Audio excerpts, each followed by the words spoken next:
Welcome to our channel IK education. ये lecture series जिसमें हम मॉडर्न इंडिया हिस्ट्री को कवर कर रहे हैं। This lecture series is preparing for all competitive exams. हम सिंपल एंड आसान वे में आपको इंडिया के इतिहास को बताएंगे। आज का हमारा जो टॉपिक होने वाला है वो है the expansion of British empire in India. तो लेक्चर में आगे बढ़ने से पहले आपसे रिक्वेस्ट है कि हमारे चैनल को सपोर्ट कीजिए, और आपका सपोर्ट ये है कि चैनल को लाइक करना, सब्सक्राइब करना और आगे शेयर करना। 18th सेंचुरी इंडिया की हिस्ट्री में मोस्ट इंपॉर्टेंट रखती है, क्योंकि हम जब देखते हैं इस टाइम पर तो इंडिया की हिस्ट्री में बहुत कुछ घटा है। ये टाइम पर बहुत से ऐसे एम्पायर थे, किंगडम थे जिनका डिक्लाइन हुआ है। यहाँ पे बहुत से वार लड़ी गई है, जंगे हुई है। बहुत से नए नए जो किंगडम थे, नए नए जो डायनेस्टीज थे वो इमर्ज हुए हैं। फिर ये वही टाइम है कि अंग्रेज जो थे, ब्रिटिश जो थे, वो इस टाइम पर अपने आप को है ना अपने रणनीतियों के जरिए से, अपनी पॉलिसीज के जरिए से और अपनी है ना सियासत के जरिए से वो उरूज पा रहे थे, वो है ना राइज हो रहे थे। तो हम यही देखेंगे कि ये पूरी जो सेंचुरी है 18 सेंचुरी, इसमें क्या घटा है और किस तरीके से जो ब्रिटिश है ना वो अपने आप को उन्होंने है ना वो अपने जो डोमिनियन था, अपना एम्पायर था, उसको किस तरीके से कंसोलिडेट किया है, एक्सपांड किया है। तो हम उसमें ये आपको बताएंगे कि सबसे पहले उन्होंने बंगाल को जीता, फिर उसके बाद है ना वो आगे बढ़े वहां से। उनकी कॉन्फ्लिक्ट जो है ना मद्रास मतलब मैसूर के साथ हुई है। वहां पे हैदर अली और टीपू सुल्तान के साथ, फिर मराठाओं के साथ उनकी कॉन्फ्लिक्ट चली है। तो इस तरीके से उन्होंने फिर इंडिया को एक एक करके जीतना शुरू किया है। एक एक जो डायनेस्टीज थी, जो एम्पायर थे, उनको हराकर उन्होंने अपनी यहाँ पे इंडिया में मोनोपोली कायम की है, सियासी एतबार से, पॉलिटिकल एतबार से। तो इसी को हम है ना एक एक करके आपको बताएंगे। तो सबसे पहले ये चीज को समझने से पहले कि किस तरीके से ब्रिटिश एम्पायर ने इंडिया की जो अदर डायनेस्टीज थी या अदर एम्पायर थे उनको हराया है, वो बताने से पहले मैं थोड़ा सा आपको है ना जो 18 सेंचुरी थी उसका जो पॉलिटिकल बैकग्राउंड था वो भी बता दूं। तो हमें मालूम है कि ये वो टाइम था कि नॉर्थ में मुगल एम्पायर था, दिल्ली से हुकूमत किया करते थे। और ये वो टाइम है कि वो मुगल एम्पायर का है ना डिक्लाइन हो रहा था, कोलैप्स हो रहा था। तो हमें पता है कि जब वो कोई भी एम्पायर कोलैप्स होता है तो उसकी जगह कोई ना कोई स्टेट या कोई ना कोई एम्पायर ले लेता है। तो हमारे पास एक टर्म है जिसे हम कहते हैं सक्सेसर स्टेट। इसमें तीन स्टेट आते हैं, बंगाल, हैदराबाद और अवध। ये तीनों के तीनों जो स्टेट थे ये मुगल के अंडर में आते थे। और ये तीनों भी स्टेट के जो वजीर थे, जिसे हम कहते हैं मिनिस्टर्स, तो इन्हें नवाब कहा करते थे। और या फिर उन्हें हम है ना निजाम भी कहते हैं, जैसे हैदराबाद के निजाम था और बंगाल और अवध के नवाब थे। तो ये तीनों के तीनों थे ना, ये मुगल एम्पायर के अंडर में एज अ प्रोविंशियल गवर्नर काम किया करते थे। लेकिन जैसे ही मुगल एम्पायर है ना डिक्लाइन हुआ है तो इन्होंने अपने आप को है ना सेमी इंडिपेंडेंट हो गए थे। इन्होंने ऐसा बोले नहीं थे कि हम है ना इंडिपेंडेंट है और हम मुगल एम्पायर से अलग है, नहीं, बिल्कुल भी नहीं। लेकिन ये है ना प्रैक्टिकली वो वैसे ही परफॉर्म किया करते थे, क्योंकि ये अपने ही इशारों पर है ना मुगल एम्पायर को मतलब उसको है ना घुमाया करते थे, कि उससे है ना अपनी मनमानी मतलब किया करते थे। ऐसे समझिए कि ये इनकी इतनी पावर हो चुकी थी कि ये मुगल एम्पायर भी इनके सामने अपने मतलब इनके अगेंस्ट ऑर्डर नहीं दिया करता था। तो ये हुआ करता था कि इतनी पावरफुल हो गए थे, और पूरा अपना सिक्का भी चलता था इनका, और अपना पूरी तरीके से जो मैनेजमेंट है, जो एडमिनिस्ट्रेशन है या जो पॉलिसीज है, पूरी इन्हीं की चला करती थी इन स्टेट्स में। तो इसलिए हम इसे कहते हैं सक्सेसर स्टेट। सक्सेसर स्टेट जिसने है ना जब मुगल एम्पायर डिक्लाइन हुआ है तो उसको इन्होंने सक्सेस किया है, उनकी जगह पे ये पावरफुल हुए हैं, तो इसलिए हम इसे कह रहे हैं सक्सेसर स्टेट। ठीक है, आगे बढ़ के मैं आगे और भी आपको कुछ चीजें बताता हूँ। सक्सेसर स्टेट में हमारे पास बंगाल है यहाँ पे, ठीक है ना। आज का बांग्लादेश है, बंगाल है, और पार्ट ऑफ बिहार और पार्ट ऑफ उड़ीसा, ये मिलकर एक सूबा बनता था जिसे हम बंगाल का सूबा कहते हैं। यहीं पे अवध है जिसकी इलाहाबाद या फिर है ना लखनऊ जिसकी कैपिटल थी, ठीक है। और नीचे हम देखेंगे ये है ना ये प्रोविंस है या सूबा है जिसे हम कहते हैं हैदराबाद, ठीक है। ये निजाम के अंडर में था। तो ये तीनों के तीनों जो सूबे थे ये मुगल के अंडर में थे। मुगल एम्पायर डिक्लाइन हुआ है तो इन्होंने अपने आप को सेमी इंडिपेंडेंट घोषित कर दिया था, और प्रैक्टिकली ये पूरी तरीके से इंडिपेंडेंट थे, ठीक है। तो ये हम इसके बारे में आपसे बात करने वाले हैं। आगे हम आपसे जो बात कर रहे हैं वो है कि यूरोपियन एम्पायर में जो ब्रिटिश थे उन्होंने जितने भी उनके जो कॉम्पिटिटर थे यूरोपियन नेशंस, उनको उन्होंने ओवरटेक करके है ना अपने आप को इंडिया में है ना स्थापित किया है अपने कंपनी को। तो हम देखते हैं कि पुर्तगीज आए थे, साथ में उनके डच भी आए थे, डेनिश भी आए थे। ये तीनों के तीनों तो पहले ही खत्म हो चुके थे, इनका वजूद इंडिया से इतना मतलब इतने मजबूत नहीं रहे थे, ये खत्म हो चुके थे। अब रहे थे कौन? फ्रेंच थे। तो फ्रेंच के साथ इनकी है ना टसल चली है। तो मैंने आपसे कहा है कि फ्रेंच के साथ ब्रिटिश कंपनी की है ना जंगे हुई है कर्नाटक में। तो पहली कर्नाटक की वार, सेकंड कर्नाटक की वार, थर्ड कर्नाटक की वार, इसके बारे में मैंने आपको बता चुका हूँ। तो थर्ड कर्नाटक की वार में फ्रेंच को इन्होंने हरा दिया था, और फ्रेंच है ना फिर पूरी तरीके से उनका कोलैप्स हो चुका था। वो सिर्फ उनका वजूद इंडिया में बाकी था, लेकिन वो अपने मतलब घुटने टेक चुके थे वो ब्रिटिश के सामने। तो हम देखेंगे कि उन्होंने है ना अपने कॉम्पिटिटर को हराने के बाद फिर उन्होंने अपने उनके जो पॉलिटिकल एम्बिशियस था वो उन्होंने उसकी तरफ देखा है। जब बंगाल में उन्होंने देखा है कि यहाँ पे वीक रूलर है और यहाँ की जो पॉलिटिक्स है उसमें उन्होंने इंटरफेयर करना शुरू किया है, तो फिर हम देखते हैं कि उन्होंने फिर यहाँ पे पलासी जीता है, फिर उनकी बक्सर हुई है। इस तरीके से उन्होंने बंगाल को जीता है। आगे हम देखेंगे फिर उनकी टसल जो चली है मैसूर के जो सुल्तान थे, जैसे हैदर अली है, फिर टीपू सुल्तान है, उनके साथ चली है, फिर इनको भी हराया। फिर मराठाओं के साथ, ठीक है, मराठाओं को भी हरा के उन्होंने ये पूरा जो इंडिया में बहुत से ऐसे बड़े बड़े रीजन थे, बड़े बड़े टेरिटरीज थी, वो एक्वायर कर ली थी। ठीक है। तो ये एक था कंक्यूस्ट करना, जीतना, वार के जरिए है ना उन्होंने है ना जो नेटिव रूलर थे, नेटिव डायनेस्टीज थे, नेटिव एम्पायर थे, उनको हराया है उन्होंने वार के जरिए से। ठीक है, वो हम देखेंगे आपको डिटेल के साथ। ये एक चीज है। दूसरी चीज उन्होंने जो की है, उनकी अपनी पॉलिसीज थी, उनके अपने मेथड थे जो उन्होंने टाइम के जो अलग अलग टाइम पर उन्होंने यूज किए हैं अपनी पॉलिटिकल एम्बिशियस के लिए, टेरिटरी एक्वायर करने के लिए, या दूसरे जो रूलर्स है, नेटिव रूलर है, छोटे छोटे राजा रजवाड़े हैं, उनको है ना अपने अपने अपने सबऑर्डिनेट में लाने के लिए। तो हम देखते हैं बहुत से पॉलिसीज थी। तो मेजर पॉलिसीज में जैसा कि सब्सिडरी अलायंस है जो वेलेस्ली ने स्टार्ट की थी, इसके बारे में हम बात करेंगे आपसे। पॉलिसी ऑफ पैरामोंटेसी है, ये भी मैं आपको बताऊंगा ये क्या होती है। और डॉक्ट्राइन ऑफ प्लेब्स है। तो ये भी पॉलिसियां थी जिनको उन्होंने यूज किया है और ताकि अपने जो एम्पायर को बढ़ाए। ठीक है, ये मैं आपको एक चार्ट दे रहा हूं, इसी के अकॉर्डिंग मैं आपसे बात करने वाला हूं। जो कंपनी थी ब्रिटिश ईस्ट इंडिया कंपनी, उनकी जो कॉन्क्विस्ट शुरू होती है पलासी से शुरू होती है, और यहाँ पे पंजाब पर वो खत्म हो जाती है। तो हम देखेंगे उन्होंने है ना पलासी से शुरू किया, बक्सर, फिर बक्सर, ये दो जंगे हुई है पलासी और बक्सर। फिर हम आपसे बात करेंगे कि वो फिर मैसूर में गए हैं, मैसूर में है ना 4 जंगे हुई है उनकी, मैसूर वार जिसे हम कहते हैं एंग्लो मैसूर वार।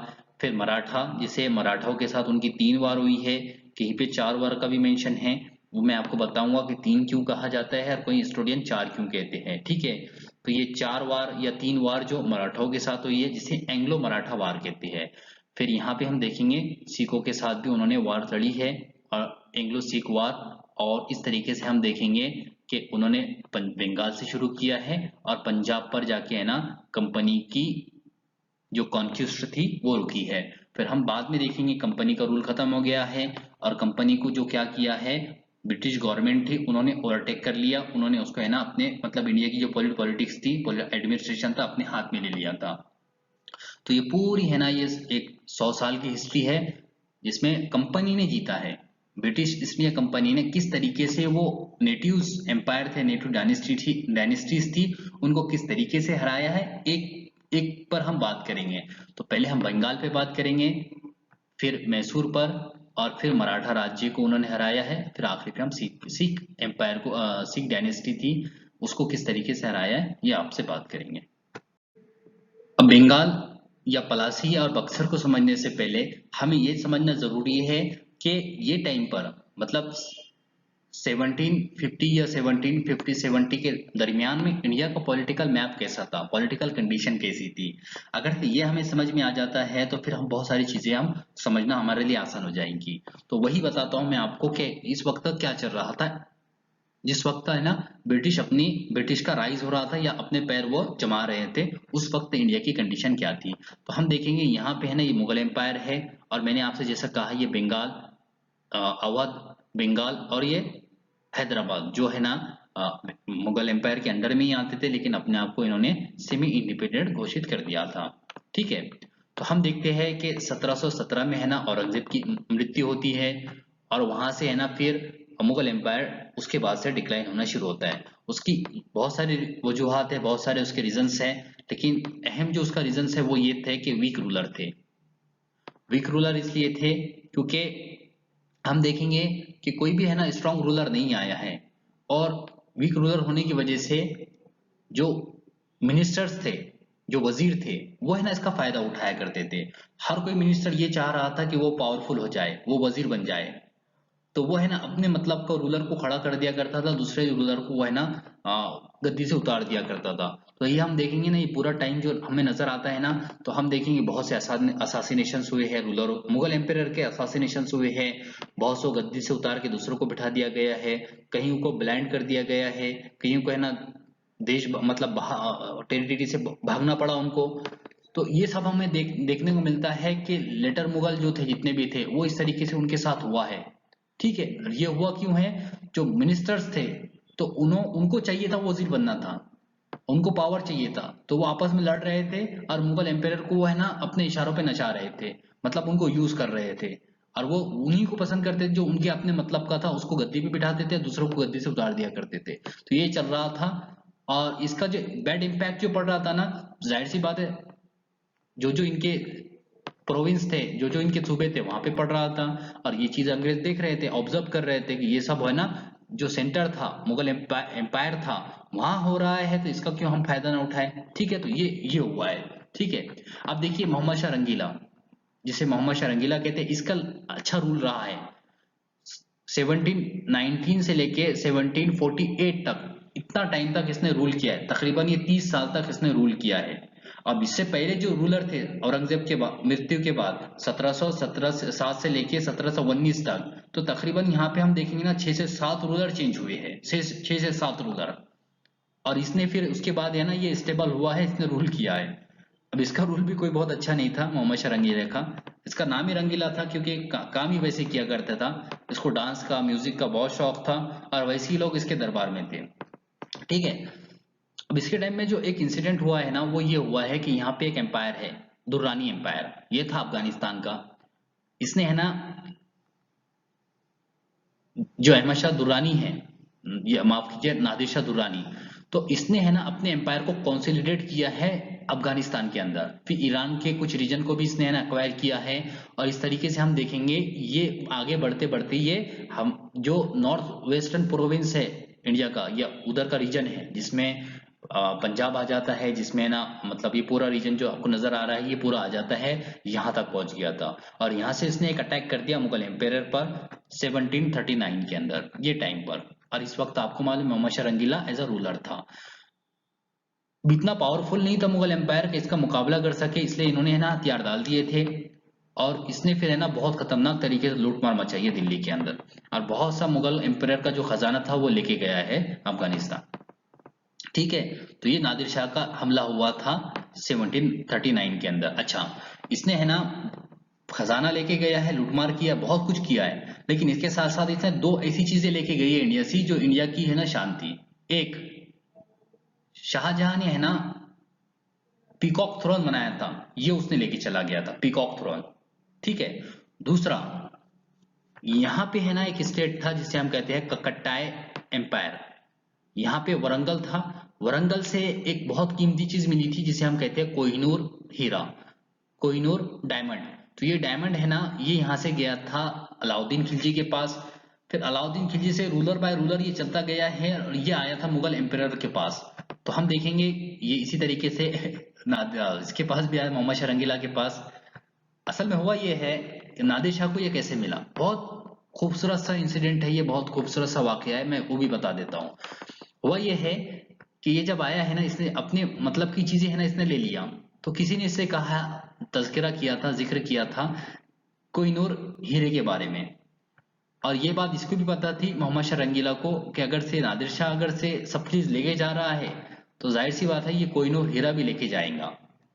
तो इसने सोचा कि क्या करूं, तो उसने क्या किया था, अपनी पगड़ी के अंदर उसको छुपा दिया था, ताकि ये सब ढूंढ ले लेकिन पगड़ी तो चेक नहीं करेगा ना। तो पगड़ी के अंदर हमने छुपा दिया अपने अमामा। अमामा कहते हैं उसे फारसी में या उर्दू में। अब नादिर शाह को किसी ने बता दिया कि भाई आप जिस चीज की तलाश कर रहे हैं वो कहीं ऐसी जगह रखी हुई है, जो चीज है ना आप आसानी से वो लूट नहीं सकते या हासिल नहीं कर सकते। उसने कहा कहाँ पर, तो पता हो गया। उसने कहा ठीक है। इसने क्या किया, जब ये जा रहा था, जिस वक्त इसकी रवानगी थी, तो मोहम्मद शाह बड़ा खुश हो गया, चलो सब तो चला गया लेकिन कोहिनूर बच गया। तो इसने कहा कि जाते जाते हम क्यों ना ऐसा हो जाए, हम दोस्ती का कुछ सबूत दे दे। बोले कैसे, आओ गले मिले। गले मिल लिया। बाद में क्या करा, एक काम करेंगे, बोले दोस्ती मजबूत हो जाएंगी कि मेरा अमामा तुम ले लो, तुम्हारा अमामा मुझे दे दो, मेरी पगड़ी तुम ले लो, तुम्हारी पगड़ी मुझे दे दो। फंस गया। मोहम्मद शाह इनकार नहीं कर सकता था, दोस्ती की बात कर दी। तो कहा कि लीजिए जनाब, आप जो चाहते थे वही है। तो कोई नूरिना हीरा इस तरह से नादिर शाह के पास चला गया। ये था, ठीक है। ये अटैक हुआ था नादिर शाह का। तो नादिर शाह ने बहुत कुछ लिख गया था। पीकॉक थ्रोन भी गया था और फिर कोहिनूर हीरा भी गया था। फिर दोनों ही के दोनों, पीकॉक थ्रोन भी और कोहिनूर हीरा भी, वो अंग्रेजों के पास चले गया बाद में। वो भी बताऊंगा किस तरीके से गया। तो फिर बाद में अटैक हुआ था अहमद शाह अब्दाली का, जो पानीपत हुई थी 1761 में। तो अब ये नादिर शाह दुर्रानी का बाद ये चेला ही था, उसका कमांडर था, और बाद में उसने उसका सक्सेसर बना था। और फिर इसने एक अटैक किया था इंडिया के ऊपर, यहाँ पे मुगल एम्पायर के ऊपर ही। फिर यहाँ से मराठा जो रूलर थे, उस वक्त पेशवा था, वो मैं आगे बताऊंगा किस तरीके से हारी है पानीपत। तो ये पानीपत में है ना नादिर शाह, अहमद शाह अब्दाली की, और फिर मराठा रूलर उस वक्त है ना बालाजी बाजीराव रूलर थे, और उस आर्मी को लीड कर रहे थे उनके भाई सदाशिवराव। तो वो फिर है ना डिफीट हुई थी पानीपत में मराठाओं की। और इस तरीके से है ना अहमद शाह अब्दाली ने भी फिर मतलब अपने मतलब के एम्पेरर को, वजीर को बना के चला गया था, और पूरा पॉलिटिकल सेटअप यहाँ से करके चला गया था। उसका इंटरेस्ट नहीं था यहाँ पे इंडिया में, उसका इंटरेस्ट सिर्फ ये था पंजाब का रीजन, ताकि ये उसके हाथ में रहे। लेकिन यहाँ से उसने भी है ना बहुत सा सामान, बहुत सा जेवरात, बहुत सी चीजें है ना यहाँ से लेके गया था। ठीक है, तो ये हम देखेंगे ये चीज हुई है, जिसकी वजह से जो मुगल एम्पायर था वो और कोलैप्स हुआ है और डिक्लाइन हुआ है। और इंडिया की जो पॉलिटिकल कंडीशन थी वो बहुत वीक हुई है, जिसका फायदा ये हुआ है कि बहुत से जो डायनेस्टीज थे वो उभर के आई है। जैसे कि इसका फायदा है ना, सबसे बड़ा फायदा पहुंचा है अंग्रेजों को, और अंग्रेजों ने फिर है ना अपने कदम जमाए हैं, क्योंकि इस वक्त में है ना वो बंगाल में सेटल हो चुके थे और फिर वो आगे बढ़ रहे थे। ठीक है, ये मैंने यहाँ पे चार्ट लगाया हूँ, ये जो लेटर मुगल एम्परर है उनका। तो आप है ना ये चार्ट से भी फायदा ले सकते हैं, इसको भी है ना यूज कर सकते हैं आपकी स्टडी के लिए। तो आपको ये समझ में आएगा यहाँ से कि अच्छा, मैंने जो पूरे के पूरे मुगल एम्परर का नाम नहीं रखा यहाँ पे, बल्कि जो मेन मेन थे उसी को रखा है। तो आप देखेंगे यहाँ पे बहादुर शाह था, फिर जानदार शाह, फिर फर्रुख सैयाद, फिर रफ़ीउद्दर्जात और रफ़ीउद्दौला। इस तरीके से ये 5 है, और भी 2 थे, ठीक है ना, उनका वो इतने इंपॉर्टेंट नहीं है। ठीक है, अब इसके टाइम पे देखिए, पहले जो 2 थे 1707 से लेकर 1713 तक, तो जो मिनिस्टर था, जो वजीर था, वो था जुल्फिकार खान। ठीक है, ये जुल्फिकार खान। फिर ये जुल्फिकार खान को हटाया किसने, सैयद ब्रदरों ने। फिर इन्होंने है ना ये वजीर बन गए थे, और ये वजीर कब तक बने रहे, 6 साल तक इन्होंने है ना एज अ मुगल एम्पायर की है ना वजारत की है, वहां की उन्होंने मिनिस्ट्री की है, एज अ पीएम बन के रहे हैं।